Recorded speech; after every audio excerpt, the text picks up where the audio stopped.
Okay, ladies and gentlemen, we're back with another podcast.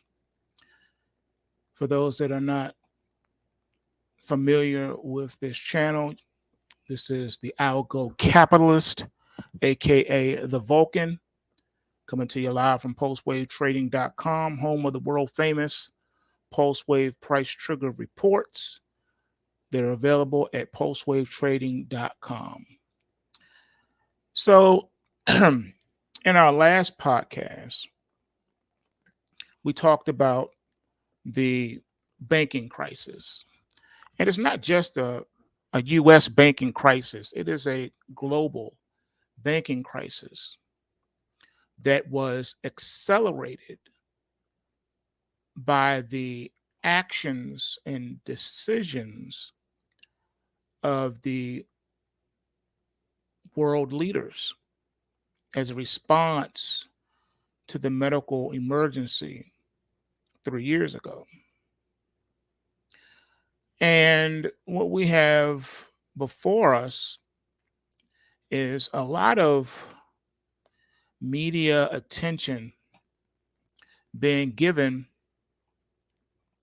to the crisis as if everything is okay and there's nothing to see here. As far as the mainstream media is concerned, we don't have a crisis. There's nothing wrong. We don't have inflation. We don't have a recession. We don't have anything. As far as the mainstream media is concerned, these are the best of times. And employment is up and everybody's happy and they're able to live their lives and pay their bills. That's what they would have you to believe. But while they're busy lying to you and dismissing the obvious, they've also been busy spin doctoring. Oh, yeah. Any piece of news that has the potential to be taken in a negative light, the spin doctors are already prepared. And they'll say, well, this is not really that bad because, we already factored this in or factored that in, or, yeah, it's bad, but it's not as bad as they thought it was going to be. So one of the techniques that have been employed to do this is to under promise and over deliver. And by doing that, they'll estimate something, incalculable, something that has the smallest possible degree of ever coming to light. And then when the reports come in, of course, they're not that bad. So it looks like a beat, but really it's not a beat, it's an L. So take, for instance, what we're talking about today, Bank of America. So one of the Wall Street techniques, accounting tricks, is to lay off, thousands of people. And in doing so, you move that money that you're saving now on employees and you mark that as profit, even though you haven't sold any more widgets than you sold this time last year. So if you've sold 1,000 widgets this year, but the same time last year you sold 3,000 widgets, instead of saying our sales are down and we're in trouble because you laid off 3,000 people, and the equivalent of that is the equivalent of 10,000 widgets in profit, you'll say, look, we have a monster gain. We got 10,000 widgets when last year we only did 1,000. And so people will say, oh my goodness, that's amazing. And then their stocks go up because people start buying the stocks. But those aren't real earnings. All right. That was not, you did not sell more widgets. You just did some arithmetic gymnastics to arrive at the figures you needed to have for your shareholder meeting. And that's been going on for an extremely long time. It's to the point with that no one even cares anymore. But you have to look and peel back the onion and look underneath the layers to really appreciate the things that have transpired.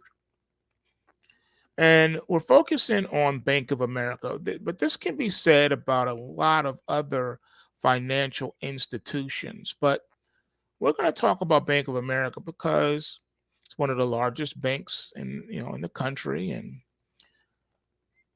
chances are those that are tuned into today's podcast either has had an account there or has an account there. I even had an account there before. So what I'm going to bring to you today is firsthand knowledge and experience, along with documented evidence to go with it. But first, we're going to talk about some of the firsthand experience. Now, going back to the mid 1990s, okay, the early to mid 1990s, Bank of America was having some issues, and it was noticeably within the Black and Hispanic community. And they wanted to clean up their image in those areas. So they came up with a wonderful idea to create loan products specifically for minorities. Now, one of the reasons why they also chose to do this is because they wanted to avoid class action lawsuits. You may ask, what type of class action lawsuits? Well, starting in the early to mid 1990s, Bank of America became famous, or should I say infamous. To this day, we're not really sure how they were able to get away with doing this, but they did it, and it is documented. There were situations where Bank of America would take money out of your account. Now, let's take for granted that most people can do basic math and can balance a checkbook. Well, they had some type of way, some kind of Jedi mind trick that they would do. And they would literally steal money out of people's accounts. They would say, no, you have $100 less than you thought you had in your account, or in some cases, as much as a $600 deficit. That is correct. That is correct. They did it to me, and they've done it to other people that I know, where they took money out of their account, money that you know for a fact you had in there, and they take it out. And then when you try to get them to explain to you what's going on, the way they do things and the way they did their accounting, they had all these different schemes in place. One of which was, especially the minorities, because basically they're the ones that are barely scraping to get by, living paycheck to paycheck, and it's easier to take advantage of them. It's easier to, if they only got $100 balance in their account and their next paycheck is not put into the account until Friday, and today is Monday. What they'll do is they'll let any bills that come in, they'll cash those right away and put you into a deficit so they could get the overdraft fees on you. And they made sure to do this with people that don't have overdraft protection or couldn't qualify for overdraft protection. And they did this a lot. The amount of complaints and people that I met that they did this to was staggering. And like I said, they even did it to me. Now, my amount, I think it was like $100 and something or something like that. And I had to really fight to get that money back because they weren't trying to give it back. But I fought to get mine. And after that, I promptly closed my account. I said, forget it. These guys are crooked and they're playing games, and I'm not with the games. So I closed my account. And then other people, it kept happening. Kept hearing people say it happened to them. And as time went on, they were successful in winning over the minority communities with their aggressive mortgage products. And that lasted up until, of course, 2008, when everything was revealed and the farce was exposed, and the rest is history. But there's more history with Bank of America that you don't know about. Now, this goes to around, let's say, the early 2000s. All right, it's the early 2000s, and they have all this new technology now and everything. So I think this was closer to maybe 2009 or 2000. No, you know what? I take that back. It was the early 2010s. It was between 2010, 2011, 2012, somewhere around there. So it's the early 2010s. My mistake.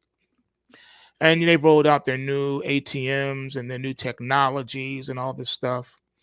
And I heard good things, that they have changed their ways, and they got a new CEO and new all this stuff. So I said, okay, fine, I'll give them a try. So I went and I opened a new account, and I put a substantial amount of money in that account at the time that I opened the account. And I want to say I didn't do anything with the account. I just wanted to, let the money sit there because I wasn't ready to do anything with it yet. And within 30 days, something weird happened. I went to finally put the money to work, forget what I was doing, forget the transaction that I was attempting to do. And I kept getting errors and denials. And I'm like, what's going on? I know I have a substantial amount of money in this account. I should not be having any issues. And the transaction would not go through.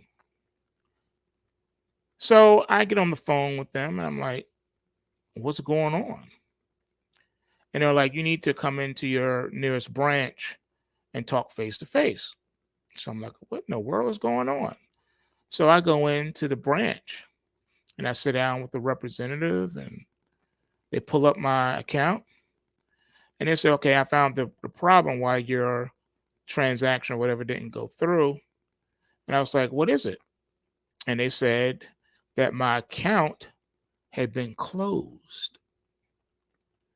And I'm like, closed? I didn't close this account. I just opened it 30 days ago. I put a substantial amount of money in here and I just let it sit for a minute until I was ready to do something. Now I'm ready to do something. You're telling me I can't do it. You closed my account. Why would you close my account? Who authorized this? Who initiated this? Because it wasn't me and it wasn't my wife. So what's going on? Did someone steal my identity or something? Did somebody try to steal my money? I mean, what's going on? And they didn't have a straight answer for me. They just said that it was the bank's decision to no longer do business with me, even though I was a new account and only been there for 30 days. And they couldn't give me a real solid reason. So after us going around and around, they was like, well, the bank decided that an account with you would be too risky. So that's why they closed the account. I'm saying, risky? I haven't done any transactions. So how are you determining risk factors when I haven't even done my first transaction? I haven't bought nothing. I haven't sold nothing. What's going on? How are you arriving at this? And I'm not a bad person. I've never been convicted of any felonies. I've never even been arrested. All right. So what do you mean I'm too risky? I have no ties to any cartels or foreign government entities or agencies or any of that stuff. So what's going on? What's good? And again, they could not explain themselves except for we weighed the risk and we figured that an account with you is too risky. That was their explanation to me. So I was like, all right, whatever, man. I gotta go. I got work to do. Just give me my money. I'll be on my way. And it was like, actually, we can't do that. I said, what you mean you can't give me my money? And as you know, I like to use a lot of movie quotes. Do you remember Mary Poppins in the scene when they was in the bank and the little kid was like, give me my money? And one of the people overheard was like, what? The bank won't give somebody back their money? And then that created a run on the bank.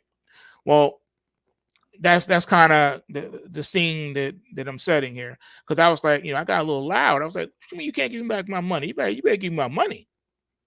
I put a lot of money in here." They was like, "Well, we have to process this, and it's going to take up to 90 days." I'm like, I'll be darned if I'm giving you an interest-free loan on my money for 90 days. Because that's basically what it equates to. You're telling me you want to hold my money so that you can lend it out to 100 people and collect interest on it and hold it for 90 days. I said, I don't think so. I need my money today. I need my money now. And yes, I caused a scene. They had to get some higher ups on the phone or something to give me my money. So anyway, I walked out without my money. I left the bank without my money. And they said that it will be processed, give them, like a couple business days or whatever, and I get my money. So a couple business days go by and I didn't get my money. So I contacted them. It's like, what's up? And they try to feed me the same line. Well, it takes 90 days. I said, no, it's not. You know what? I'm calling my attorney, and I'm calling 7 on your side. I'm going to the news. I'm gonna do all that. And I told him that. I said that because what you're doing is no different than what you did in the 90s, trying to take people's money and keep people's money. I said, you got me once. You ain't get me again. Well, within a week, I got my money, but I had to go to extremes in order to get my money. So I feel sorry for those that the same thing happened to and you didn't get your money. It's a messed up situation we have here in this country. And that's why we're focusing on Bank of America. Not because they're the only ones that are crooked in their accounting, but because they're one of the few who've been punished and called out for it. Oh yeah. So you do this to a few little people, you get away with it. But you do it to the wrong people, and you get called on the carpet. So fast forwarding to 2019, two Bank of America traders were accused of spoofing, and they were found guilty. That's right. Edward Basis and John Pachillo were convicted of rigging precious metals prices after a criminal trial in Chicago. Yeah, that's right. And as a result, Bank of America agreed in 2019 to pay $25 million to settle criminal and civil investigations over its traders' conduct. Yeah, that's right. So there is a history, there's a precedence that I'm showing you here with Bank of America. Oh, yeah. But it doesn't stop there because fast forward now to 2020. Bank of America executive arrested for bribery. Feds say banker ran kickback scheme. That's right. That's right. A masked worker enters Bank of America's offices in Manhattan, April the 9th, 2020. A New York executive at the bank was arrested on bribery charges in October, according to the New York Times. A former New York-based Bank of America executive received tens of thousands of dollars at a time in cash bribes, federal prosecutors say, in exchange for fraudulently helping a New Jersey firm get a line of credit at the bank.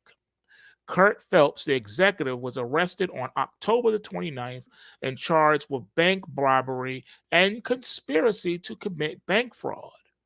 Phelps' arrest is a rare instance of an executive at a major U.S. bank arrested for their conduct as a banker. He wasn't arrested for smoking weed in public or public drunkenness. No, he was arrested for his conduct as a banker. Federal prosecutors accused Phelps of bribery scheme in which he coached Starnet Business Solutions, a Mahwah, New Jersey print shop, to falsify financial records to get a line of credit from Bank of America in exchange for cash. Phelps pocketed hundreds of thousands of dollars in bribes over a number of years, prosecutors said. Now, I know what some of you are thinking. I know. I know. I know what you're thinking. Uh, you know, Algo, that was just a two isolated incidents. Bank of America has a stellar track record and would never, ever, ever, ever, ever, ever do such things. So I think you're basically just reaching and picking on Bank of America. These are isolated incidents. Why are you bringing up isolated incidents? Why are you asking questions about dead lawyers? So here's the situation. All right. This is not isolated incidents. These things are a culture of Bank of America. Oh, yeah. It's a culture, folks.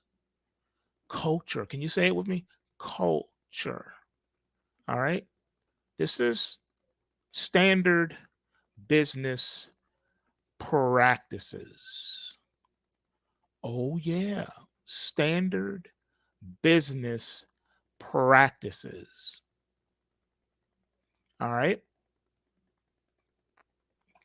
Now let's take a look under the hood and see why is he saying that? Why would he say that? I don't understand. Why is he saying that? Well, it all goes back to this. The occult symbolism found on the Bank of America's murals. Yeah.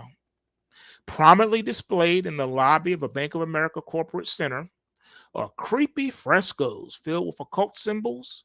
Even more unsettling is the fact that those images seem to predict events of a radical world change in the not so distant future. Are those murals predicting the coming of an occult new world order? Let's take a look. Now, when you look at these, you'll notice that the mural has a lot of weird stuff on it, and there are others also. All right, there's several in the Bank of America corporate center. Okay, yeah, think about it. What about the boy on the Masonic floor? What we see here, a young blonde boy standing on a standard Masonic checkerboard pattern floor. His feet are placed at a 90-degree angle in accordance with the Masonic initiation ritual. Okay. Yeah, think about it. Can't make this stuff up now, can you? All right, how about the burning bush and the woman in the cube in the pyramid? Well, behind the boy is a tree on fire, which is a reference to the burning bush of the Old Testament. The burning bush is of great importance in Masonic ritual, especially for 33 degree, whose members are considered to be near the burning bush. Check this out. In the third Exodus, it is recorded that while Moses was keeping the flock of Jethro on Mount Horeb, the angel of the Lord appeared unto him in a flame of fire out of the midst of a bush, and there communicated to him for the first time his effable name. This occurrence is commemorated in the burning bush of the Royal Ark degree. In all systems of antiquity, fire is adopted as a symbol of deity, and the burning bush, or the bush filled with fire which did not consume, whence came forth the I can't talk now. The tetragrammaton, the symbol of divine light and truth, is considered in the advanced degrees of Freemasonry, like the Orient in the lower, as the great source of the true Masonic light. Wherefore, supreme councils of the 33rd degree date their balusters of official documents near the BB or burning bush to imitate that they are, in their own right, the exclusive source of all Masonic instructions. And that is a quote taken directly from Albert G. Mackey, Encyclopedia of Freemasonry, Part 1. That's what's up. Now, in the background is an Egyptian pyramid, the ultimate symbol of the mysteries in occult teachings. A strange feature of the painting is the woman apparently trapped inside a transparent cube, hanging from threads coming from the sky. Does she represent the common man, stuck in the confines of the material world, occultly represented by the cube and manipulated by unseen the forces from above? Something to think about, something to think about. Again, you can't make this stuff up.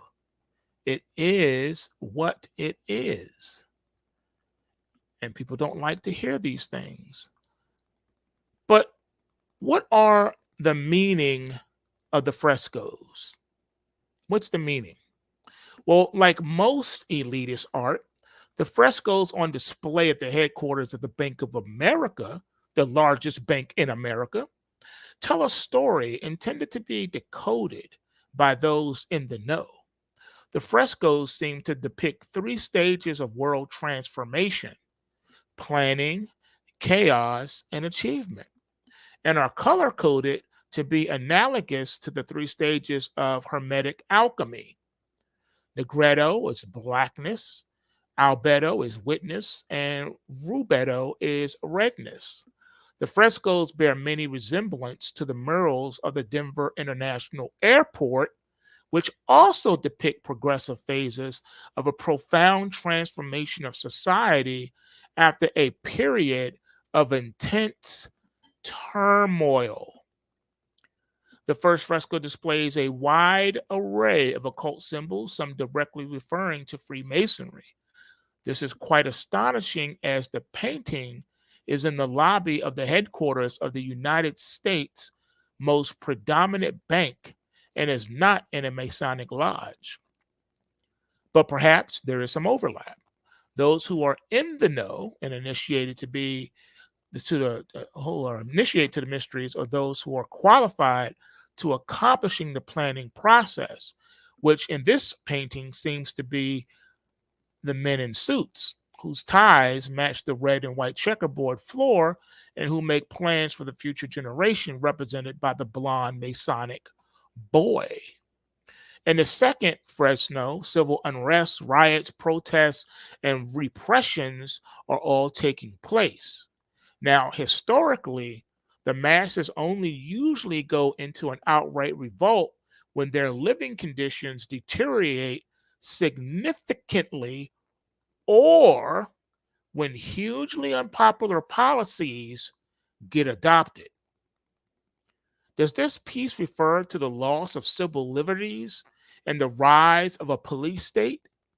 There is also a metaphysical aspect to the image, represented by the spinning naked bodies that appear as the sun, implying that the period turmoil is also happening on a cosmic level. The last fresco gives a sense of mission accomplished, with the dominant figure surveying the work, while also conveying the message that the work is never totally done, as laborers are still hard at work in the underground. This is reminiscent of the movie Metropolis, where a class of workers silently slave away underground to sustain the elite's utopia. The Bank of America frescoes are yet another example of the elite's agenda being hidden in plain sight. These giant images on display for all to see, but designed to be understood by few, describe the philosophy of the elite rulers, their occult knowledge, and their plans for the future. As it is the case for all works of art, it is possible to interrupt these paintings on numerous levels and to come up with different conclusions. It is, however, difficult to ignore the recurrent themes found in the sinister sites described elsewhere. such as prevalent occult symbolisms, the heralding of a new era, contempt for the profane masses, a celebration of repression and war, etc. When comparing the Bank of America frescoes with the art of the DIA and the Georgia Guidestones that recently blew up, we can find a definite consistency in their symbolism, their tone, and their message. This leads us to believe that the same group is behind all those sites and many more. Whoever they are, we know a few things for sure. They are extremely rich, extremely powerful, and they don't really like you because you are not one of them. Yeah, something to think about. All right. Do not be deceived. All right. This is a culture, this is an institutional thing. It's not an accident, it's not isolated incidences. All right. These are facts. All right. It's sinister. Now, I don't know. I might have to do this in parts because there's so much information as we're looking into Bank of America. And like I said, it's not the only financial institution, but it's just that since it's the largest and it has a lot of blood on its hands, it was only right that we discuss it. So that's what we're doing here today. We're discussing the truth about Bank of America. Now, in conclusion for today, there's something you need to know, folks.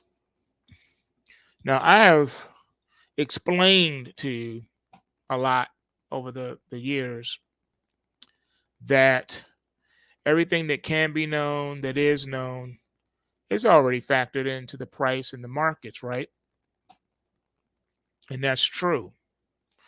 But before someone lies to you and tells you something else, I'm gonna show you something else here. And that is when you take a look at the books, when you look at the statements, the paperwork for Bank of America. Did you know that right now, by the most conservative aspects of accounting, Bank of America stands with a 75% probability of bankruptcy as of today of this podcast. Some more aggressive researchers put it at 90%. But if we're to be conservative, it's 75% chance of bankruptcy. Those more aggressive, they're putting it between 90 and 99%. Why would you say that?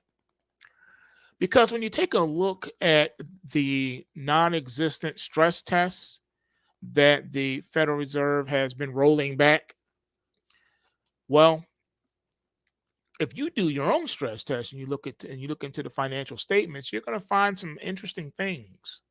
And it shows a chance of financial distress over the next 2 years of operations under current economic and market conditions.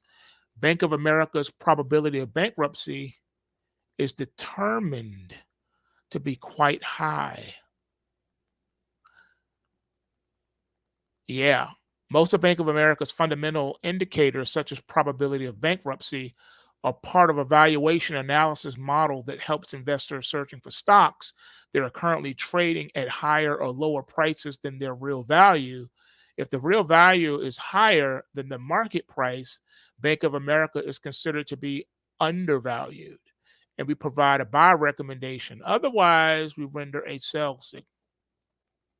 And in this situation, you probably need to run for the hills. Now, like I said, if people really knew and did their homework and really knew what was going on, then we would probably already be toward the civil unrest part.